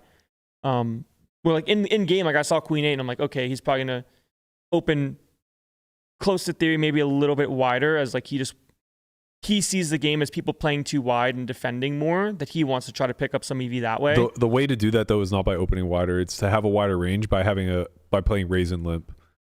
This happens a lot in really big ante games too. So, like, I played in an app game yesterday where the ante was 4 big blinds, and the proper approach there is to VPIP like 45%, but you're splitting your range between limps and 4x. Right. And then if you just play like pure open strat, like, your VPIPs goes way down, so you could start to suffer a bit, but you gain the fact that you don't have to juggle a limping range. Right. So, like, who knows in game or not if he's limping versus just trying to play more cards through a raise. But either way, so I decided, like, I would take Jack 9 and 3-bet a pure. Like, that's one of the hands that in theory does get in there, but I want to expand and isolate him a little bit more. So on flop, we don't even have a range bet, just because we have a lot of these middling pairs that don't really benefit too much from putting in a quarter pot. Like, getting check raised is rather annoying when you have kings and he has hands like small flush draws, like small pockets and things like this. So Queen 8 being, like, the worst queen high is kind of mostly getting in there for the small quarter pot size, where if you get check raised, you don't care. And if you have Queen 8 of diamonds, you're like, all right, cool. Like, I'm just trying to hit. Yeah. Some of the weaker ace X's want to check back as well to protect the range that you have. And I think in game, just because I don't necessarily know what Fox's range is going to be that calls the 3-bet pre, where in theory his range looks something like this, just by default. The only range I changed was mine. It might be a little bit wider. It might have a little bit more 4-bets or jams. I'm not entirely sure. But versus this range specifically, the quarter pot does do well against a lot of the Broadway hands that he does peel, as jamming is a little bit too rough. And we benefit a lot from going for the quarter pot folds. So if I'm just going to change this to a range bet, because I think in game I was just going to range bet quarter, and if he check raised me, he check raised me. Not like that's the greatest strategy in the world, but that was the strategy that would have probably happened in game. So we can just lock all and continue. It's tough sometimes you don't want to check back. Because, like, my plan would be, like, C-bet ace X, check the turn, bluff catch river, or value bet if I have, like, the weaker ones, like ace deuce, ace 3, hands like this. So when we bet 4, now he's going to play mostly raise, as we're just betting so much garbage. like, and by garbage I mean hands like queens, where if you get face raise and barrels, it's very hard to continue and This also defend applies down. to a lot of like lower stakes games where people just auto c-bet. Like this is what you're supposed to do to counter that, is like just raise them. Correct. With auto c-bets, it puts a lot of hands for me in very tough spots, like the pairs under the ace, as well as some backdoor hands that really want to see a turn. So Fox has the ace jack here, and suit dependent, he can mix raises, he can mix calls. And also at the same time, if he thinks I'm over bluffing, he might just want to play passively and not really care if a flush comes in anyways. Yeah. So he's probably going to be a little bit less incentivized to play check raises, as I'm going to go off probably more than what theory would do in a spot like this. Agreed. I don't necessarily know how to node lock it. I'm not really gonna touch it, I suppose. I guess I can just like go to node lock and give him call for some hands like half the time, like ace jack half the time, ace queen half the time, and do something like that, I suppose. Where with sevens, he might just call a little bit more. I should just do fold 0 and all in 0, so it goes like this. There we go. Got the paintbrush going. So probably something like this. Yeah, Picasso. Landon Picasso. Yeah, I definitely painted a picture with this queen 8, that's for sure. I like it. I'm just still pissed I didn't paint the one big blind behind. That's really sad. So bad. I'm so mad. You know, it's a learning experience. It would have been for next It time. would have been so sick. Yeah, next stand-up game that I play in. Next time I go play, it would be so sick. So Fox goes for the call, and the turn is the 9 of clubs. And he is going to probably check, I suppose. Well, he's going to range check in game. Leads are kind of cool, just because I have so much nothing that's not going to bet myself. Like, if I'm range betting, I'm not going to barrel the kings on the turn. So he wants to get some value from ace-x himself. I think in game, we can just go for the pretty normal range check, as I don't think finding a lead here would even be... You don't have to go to no lock for this. You can just eliminate it from the strategy. Oh, true. But yeah, that's fine. Yeah, same idea.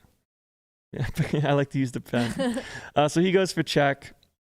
And now when he checks, my range is going to split into a 2E strategy. So betting the same size across multiple streets, which I think with the stack I had was roughly half pot, maybe 55%. Here it's 67, but really not entirely sure. I'm happy to see this. I watched this hand live from the kitchen. I can't remember if it was Conrad that was watching it or somebody else. It was me. But I watched it and I go, I didn't know the stand-up game was on, but it didn't really matter. I was just like, this is too wide. I think queen 10's our bottom. And I'm not really that surprised to see that that's the case. Like, we just have to have, even in stand-up, when there's so much pressure to win the pot, we just have to have give-ups because of how tight his range starts to funnel. Oh, but why are your set of aces a check on this street? SPR is low enough, and we're hoping that the Fox does something on river and we can get value just That's to protect our range. Yeah, because you want to have, like, Leave you don't some- want kings, queens, and jacks just get wrecked Yeah. whenever you check back and face all in. Yeah, so like what we see here from just like whatever this theoretical nonsense in some regards looks like, I'm probably just going to be barreling my 2 pairs on the turn, as I'm going to be bluffing a lot, so I need value to support it. So I'm probably just going to barrel ace 4 pure, ace 7 pure. Aces I would check, and I would check these wheels like we see here. And the reason why queen 8 doesn't want to bet is simply because our combo is really bad, and we don't have equity versus the 9. Right. Where the Fox is going to have a lot of flush draws with a 9. Yep. That if we have these good blocking properties like queen jack and queen 10, we block some of Fox's best ace-x and also have equity if we do get called. So we don't want to bet our flush draw ones, as if we get jammed on, that really stinks. Emergency pairs. Right. We want emergency pairs, and we also want folds from some of the hands that he's going to have, like hands potentially like pocket 8s and things along those lines. So it does look like ace 10 is the bottom for the triple off range too. Yeah, so ace 10, depending on suits, like mostly mixing. But I think ace 10 would definitely be in there. I think in game I'll probably just go for it as well, where it's thin, but we're playing a game where I'm going to be bluffing a lot, so I can expand a little bit for value. I think that's true. So, I think that makes an argument for like ace 8 if we really When wanted to push. he said that in the booth too. He said like that he was taking into account you'll probably be skewed more towards over bluffing in this spot than under. So. Right. It's just really hard to have a value hand when he has an ace block. Yeah, I don't even think that's a Landon thing either. I think it's like just a proxy of the stand-up game as a whole, where it's just like the nature of the game is just, you know, kind of screaming that you have to overbluff these spots. Right. So for me, if I have an ace, I'm probably going to barrel and just try to get 3 streets. And if I'm bluffing, I'm just going to be bluffing too much with hands like Queen 8, as you've seen. I was just going to always house Queen 8. Anything with a pair, I wasn't. And I wasn't going to bet aces. So I'm going to have ace wheels. I'm going to have aces. I'm going to have kings, queens, jacks, 10s, and full. Pocket 9s. I think I'll just barrel as well. Yeah, you have to. Cue the I have too much nothing. So when I have something, these straight draws, I'm going to check back because getting jammed on is a disaster. 7x, we have some pot share, so I'm going to check. 8s, I'm going to check. 8-9 suited, 9x, I'll be checking. And then jack 8, I'm going to be betting a little bit if I have the gutter, and I'm never going to bet jack 8 of diamonds because of the combo draw. So this probably looks reasonable. It's like what I'm going to have. And then king 10, I'm probably just going to barrel as well. If I have like a diamond sometimes, which is going to be a lot bit of an overbluff. So let's just go with like half. I can like paint specific hands, right? Yeah. Like, okay, there we go. So if I have a diamond, I'm going to go like half the time, like something like this. Probably 100% of the time, if I'm going to be honest. The chat is curious if you're playing in the Super Bowl this weekend. I'm not. Okay. No Super Bowl for me. I will be. Oh yeah, she's very big into the NFL. So I think the size I chose was half pot. I'm just gonna leave it. I can't touch it because I don't know if it's all gonna go away. So I go for this, which I think it's a little bit more than 2E actually, because we see that all in here is 40%. Right. So the Fox now is still gonna play a lot of calls with his range. We see the Ace Queen can jam for protection and value. I think I'm just going to lock these to be calls, as if he thinks I'm bluffing too much. Why is he going to let me off the hook when I have those bluffs? And you see here, like he's going to want to be going for the jam with open-ended type hands to have some fold equity. Not really sure if he's going to or not. We're just going to leave it. But most of the ace X that I think he wants to trap with, he's just going to continue trapping with. So we can just change. We can just have pure. Oh no. Oh, I fixed it. You just have to go to set strategy when you're looking to look at specific hands. Otherwise, you will mess it up. Oh, no. 7s probably doesn't jam. Ace X, 7s of the set. We can probably trap. 4s probably trap. Keep the trap going. So we know like this. A lot of locking, but probably like decently practical ones, as just opposed to what theoretical strategy looks like. River, 3 of clubs. And he's going to go for the check. Probably just going to put a range check. And once again, he's betting his ace queen because I'm going to call off with my worst ace X. Right. And then it's also a function of SPR here. Like he has more traps than is incentivized in theory. And you're going to have too many checkbacks in theory. So he's just like betting his hand for himself. Right. And then in frequency. So now I think he's range checking because he's going to let me blast it. He's going to go for the check on the end. And then for me, I can just remove the betting options. He goes for check, and now we're in a spot where the SPR might be a little bit bigger, and like Queen 8 kind of is okay now as the blockers are reasonable, but strategically as a whole, I'm probably going to have too many hands that are going to try to go for the jam here. Yeah. And because of like how thin it is, and like how often I'm going to get called by ace queen if I go for the value bet, it looks like in theory ace 10's too thin, but in practice, like if I go for a jam here for B40, 9x in hands of this nature is going to start folding most of the time. So I think in practice, if he starts calling all of his 9x with a diamond where he thinks I'm bluffing too much, where ace jack is mixing folds as well. Right, like that's just not going to happen in practice. Right. So in that case, in theory, it looks like ace 10 is too thin, but because of the like function and dynamics of the game, we have to go for value here to try to get called by the portions that are worth 0 in this instance. Yeah, you have to understand too that the reason why some of these stronger hands are mixing is because he has more traps retained throughout the course of 3 streets. So he kept 7s in his range. He kept ace queen in his range, right? So that allows him to meet MDF no problem. And then, it's also a function of you're just not supposed to be as wide as you practically are. So what we're really looking at is how the stand-up game changes the exploits such that both ranges now land at river wider than they technically should. Alex is going to play far fewer raises as he technically would in a normal scenario, and he's going to carry through with more traps, which is then going to print off of Landon's capacity to overbluff this spot. Effectively, what ends up happening is for Landon, the person who's trying to win the bounty in the stand-up game, his bluffs go way down. Like bluffs are supposed to be 0 EV. His bluffs probably become relatively negative EV, but his value goes up. So like where the line of demarcation is between 0 EV hands and plus EV hands for value, it actually decreases, I think. Man, I hate the stand-up game. It's fun. Well, I hate the stand-up game because I go crazy. I love the stand-up. when you lock ranges, like if you go, if you look back at the Wizard, I ended up locking the Fox to call with every Ace X, even though in theory it's like negative infinite big blinds or whatever. In practice, it's not going to be worth negative infinite big blinds. My range now turns into not bluffing anymore. Exactly. Like my range just turns into only having value hands. Exactly, yeah. It's kind of, this is the weird back and forth of if... This is exactly what I just said. So your bluffs actually shift to negative EV. Yes. Because his bluff catching range is willing to delve into the negative EV hands to pick off your over bluffs. Right. So it's this back and forth exchange where you're giving up EV through your bluffing tree, and he's collecting that EV through his bluff catching tree, but you're recapturing it through your value. So the more you're able to control your frequencies, the more you print and punish somebody who's trying to take advantage of the fact that you're still standing. I'm in the muck just trying to process But all I think this. you could adjust, like, this is against Foxen. If you were playing in, like, a heavy recreational game, like, where, maybe people aren't thinking on those levels, like, you probably could get a lot more bluffs through. And you probably could go back to more of theory-based hands. Yeah, playing the stand-up game with a bunch of like poker really coaches, high-level poker coaches. Yeah, that are already thinking through as this. opposed to just playing with random people is a much different game, I'm sure. Yeah, I mean, it's just a difference of assumptions where if he thinks that I'm not bluffing enough because of the value add that my value gets when I have it, he now gets to overfold.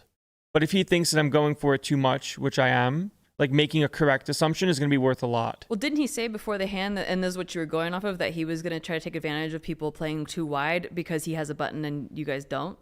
Correct. So I think this is one of the ways that that was what he's talking about. That works when he has ace jack. True, yeah. But the opposite becomes true. Like what his statement is actually very false if he starts adding hands to his range. If he starts widening. Correct. Yes. Yeah. So if he now has queen 8 suited, he's doing himself a massive disservice because he's already reaching into negative EV bluff catchers to take advantage of his over. So it's just about interpreting what he meant by that. Exactly. Yeah. Yeah. Well, it's like, it just depends on if he's just going to call a little bit too wide and has more smaller flush draws that would exist potentially in theory than in practice. Where if I'm looking at, this is me versus a theoretical range that opens and then calls a 3-bet. Like for the Fox, I didn't touch his range pre-flop. I only touched mine. Where if he's playing a theoretically like sound strategy, my bluffs become really bad, as if he thinks I'm over bluffing, he's going to call too wide, which means I need to stop bluffing because he's calling too wide, like Matt was saying. Yeah. So if someone thinks you're a blaster and they call you too much, you probably shouldn't bluff as much as you're supposed to. Or just get thinner for value, right? Like that can be another aspect of it. Oh, reject me, Daddy. Yeah. Yeah. I think he's more upset about not leaving a chip behind. Big blind. Yeah. Yeah, a lot of EV in that chip behind. A lot of EV in that chip behind, kid. It's because it's not about the chip. It's about the lack. I didn't know about the chip. It's not about the chip because it's about the strategy in real time. It's EV. You'll just never get back back it in real time. Honestly, here's the thing, and I know this is going to be an unpopular opinion for most, but I see people who reload in the stand-up game short as similar EV sucks or leeches as people who jockey for position on whales. People that do what? Like jockey for position on VIPs. No, like, what are you talking about with this? When they so when you go short. broke during the stand-up game, then you rebuy short. a lot of the guys, not a lot of the guys, but the guys that you expect to Vulture. buy in, the vultures. Vulture 1, Vulture 2 will always buy back in for 5K in a 50 or in a 100 game. Where in normal situations, no stand-up game, they would buy in for like 20K or whatever. 10 to 20, like whatever. They're just buying in deeper, and the whole purpose is that like now they're going to double straddle and just be all in a bunch. Right, but is that worse than leaving a chip behind? They're both the same. Okay, all right. I was gonna say like being an annoying EV like would you? nerd. You'd never do that, right? You never leave a chip behind. No, I don't buy in short either because it's like generally. Don't get me wrong. Like in a tough game, if I was playing in Landon shoes against a bunch of other coaches, like you're going to do everything by the book because you should. Right. But when you're in a private game that you're invited to where there's 6 wrecks, of course, like you don't need to EV hunt these guys. Right. You know, so you're talking if you're a pro invited to a game with a bunch of wrecks that you are against it. Because like from my point of view, it's like, well, what if like as a more of a recreational player or like someone that's studying, but I'm not a professional player, in a 2-5 game, if they turn the stand-up game on and I keep getting stacked because it's a high variance game, I might want to just, buy in short because it's the best move to do if I don't think I have like it is. It is. I think bullets. Yeah, I think that it goes one of two ways. Like, the clear EV of being shallow in the stand-up game is obvious because you just get to realize your equity to the fullest anytime you have a reasonable hand. And as a byproduct of that, you're going to be seeded more than lose the stand-up game itself. However, you're also taking on a lot of volatility because now you're playing like 25 blind stacks, right? So it becomes a juggling act of like making volatility work for you versus working hard against volatility, right? And the thing about the stand-up game is it's no matter what in its purest form, it's always going to be uncomfortable to certain people because the risk premium is increased no matter what, right? So for someone like me, I would rather be super deep during the stand-up game if I think that I have some sort of edge against my competition because we're going to play absurdly large pots with hands that don't qualify when the stand-up game is not on, right? You're just going to see like 400 and 500 big blind pots with one pair where somebody ripped it with 10s pre for like 250 people big just blinds. Freak out. Yeah, exactly. And they're just like... That's why you don't need to EV hunt, though. Exactly. Because like, people freak out. Exactly. And so it's like, why are you trying to scrape up these little pieces of EV that are going to get you uninvited? The big thing is that it's such a signal. Yeah. If you The leave a short chip buys behind and or the if you chip short buy, vulture. it's such a signal that you're a vulture. Yeah. You're just screaming to the game runner like, hey, guy. Hey, I'd rather not come back. Yeah. You don't have to invite me tomorrow. But then it's like, and then they're so focused on it's like the short-term EV versus the long-term EV of continuing to get invited to the game where people spaz out. Exactly, yeah. Like, it's like, why are you so focused on short-term? Yeah, the EV is already built into your seat. Yes. Yeah, exactly. And the majority of people that are good at the game that continue to get invites are quote-unquote battlers. Like, I like to refer to the guys that give action but maybe winning in the game as distributors. Money flows through them. You know what I mean? Like when I put my graph up and I showed that for 800 hours I was breaking even, but it was up, down, up, down, up. That's the best thing a game runner could ever ask for. Yeah. Because you have this guy who's just giving infinite action and all of this money is transpiring through him. Like I may have had like $2 million flow through me in that time frame and I won like $80. Only you could take big on that. Yeah, exactly. Right? Yeah. Exactly. Can you rake your own pots? Like, as a distributor, I'd like to start raking the pots I'm in. Yeah, just 2%. Nothing crazy. To be fair, I get a $100 comp every day, so I have a few thousand for dinner anytime that you guys want to go to the Bellagio. You mean Mama Joe gets $100 a comp? Yeah, No, I give her. She gets 43. She gets $63. 60% of the daily comp customer. Anytime I got a hunkering for a nice ribeye, just stroll You gotta down beat to the Mama Joe Bellagio. to it. Come on Tap down to on the Bellagio. glass. Yep, that's it. She always plays at Bellagio. Dinner's only when she's hungry. Oh, She's I see. hungry. Makes sense. When daddy can feed. Father, are you playing today? Yeah, she's like, Father, are you playing? It's her whole deciding factor where she goes. She never cares for my own well-being. It's just, can I get a dinner? It's always, Father, where are you? Not how are you? Yeah, exactly. That is true. All right, we kind of buried the lead here, but let's get to the final point of today's show, which was Anthony Zinno finally broke the silence with regard to Backpack Gate. Here, he put a statement out on Twitter, first and foremost, that said, "I'd like to share some thoughts, and I'll provide all the details after the legal matter finishes. We had made it into the money, which ended the day. The ballroom was shut down for the night. I stood up to leave and then noticed a lost bag close by. My first instinct, it was late at night, was that I'd assume responsibility for the bag and get it to the owner myself, figuring that they went home. My goal was to find ID or verify ownership by some means to try to contact the owner or mutual friends and perhaps meet somewhere on the strip or at the restart the next day. Unsuccessful, I brought the bag back to Encore, lost and found, slept, and then played all of day 2. I absolutely deny what's being alleged." It's odd that he refers to the bag as lost. Well, it was definitely a lawyer wrote that. Yeah, he is a lawyer. There are a lot of oddities to this whole thing. So Poker News then released the police report of what I guess was taken in the statement the following day. And there are just a wild amount of inconsistencies, both between Zinno's statement and the police report, as well as Correll's statement and the police report. The long and short of it is that very specific, if we're getting down to the nitty gritty, Zinno basically said that like he turned it in that night and then went to sleep. The police report says that a man fitting Zinno's description left the Encore with the bag. So I think what he said was that he left the casino with the bag and then went back and returned it. That's what I always that night.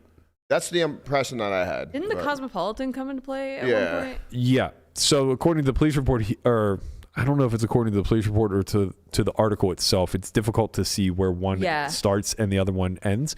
But according to this Poker News article, it sounds as though he had taken the bag to the Cosmo, and then, according to Zinno's statement, returned it that night, I suppose. The police report says he walked past a few security guards on his way out of the Encore. Somebody fitting Zinno's description took the bag and left. Now, when it got returned is unclear, which is weird to me, because you would... Big point of the story. Yeah, and also like... It also can't be fabricated. Well, it shouldn't be able to be fabricated, right? It can't be. Yeah. Right, like the security person who received the bag and filed the report had to have done so at time X. Yep. Right? So like when was that time and why don't we know it? It should be one of the facts. Right. Like there are very few things that we're sure of. When the bag was turned in should be one of them, you know? And then some other inconsistencies where Correll said that the footage showed Zinno taking the book bag into the restroom. The police report says nothing of the fact. So it doesn't mention him going to the restroom at all. The police report did say Zinno stated that he took the backpack in hopes of returning it to its owner without the help of security and police. Zinno stated that he only opened the backpack to check for ID. He observed an unknown amount of money in the bag but did not touch it. The bag was returned with $1,000 cash. Zinno stated that when he left the casino, he went to the Cosmopolitan where he thought about how to return it, according to the LVMPD police report. So it does sound, though, the bag made it to the Cosmo. It doesn't sound... 20K and 1K look a lot different. I feel like if you observed an unknown amount of money, you would know if it was more towards 20 or 1, right? Yeah. Right. Didn't they also, in the police report, say look pretty different. Like he only had $19,000 to tip waitresses? It like added some weird detail? No. He just said that the only time he ever took money out was to tip waitresses. No. In the police report, like she's right. Yeah, and Carl was like, why'd they add that? Like that wasn't even true. That wasn't something I said. The policeman just like added that on his own. He's writing a novel. Yeah. So wait. I think it was supposed to be read as it says he only took money out. Like they were trying to corroborate like how if he had money in there. Here it says per Therma's account, he left the tournament area on December 18th, 2023, after bagging chips and headed down the hall to the outside of the casino to get a taxi. It was then he realized he had forgotten to grab the backpack he placed underneath the seat while playing poker. He hurried back into the building to retrieve the bag, which he claims had $20,000 in cash inside, but discovered $19,000 of it had gone missing the following morning when he retrieved the bag. This differs from the police report's account, which states he told investigators after leaving the Encore ballroom that he had to use the restroom and had to leave the bag and money behind. He says, "I never said that." According to the police report prepared by Officer Lassiter, the officer made contact with the security guard at Encore Lost and Found December 19th and was informed that Zinno had returned the backpack to the casino. Security recognized the subject from their surveillance footage of Zinno taking the backpack, the officer wrote. I read what you read, Nikki. I'm not sure where it's at. That was the first time I read it, I said the same thing, and I read it again. No, it was just weird. The police officer just seemed like drunk or something. He just didn't seem. He seemed like he didn't really understand what was happening. He just wrote probably like didn't because this is like a weird thing. Yeah, and he like happen. wrote a bunch of random things in the police report that here it is. Make it weird. Here it is. He says Thuma was also confused, unsure why the officer noted that the victim stated he only had $19K to tip cocktail waitresses. A confusing statement. Like, why add that? That is a confusing how could statement. he only have $19K to tip? cocktail. And That's then- such a low number. Right. Yeah. I feel like I read something Those else cocktail somewhere. waitresses are getting shafted. It's weird because when I filed a police report, I wrote it myself. Mm-hmm. So this was I guess not. I mean, like I'm that. sure they took a statement. It sounded like they had Zinno in cuffs. That hasn't been corroborated by this article though either. But it does seem as though like charges may have been pressed, but he hasn't been Charged? He hasn't been charged with anything. I mean, It's pretty hard to. There's not really much. Carl went down to the Right. police station and apparently saw Zinno locked up. He was cited for petty larceny and released on December 19th and has not been charged with a crime. It has not been determined if charges will be filed. So An ongoing investigation. yeah, it's a RICO case. It's an ongoing criminal. I'll tell you one thing. There's way too many fucking combobulations here for him to get charged with anything. Yeah, there's not enough evidence. Nothing Yeah, like is going to come of this. No, Like, let's be right. abundantly clear. The only reason we're talking about this story is number one, because it happened.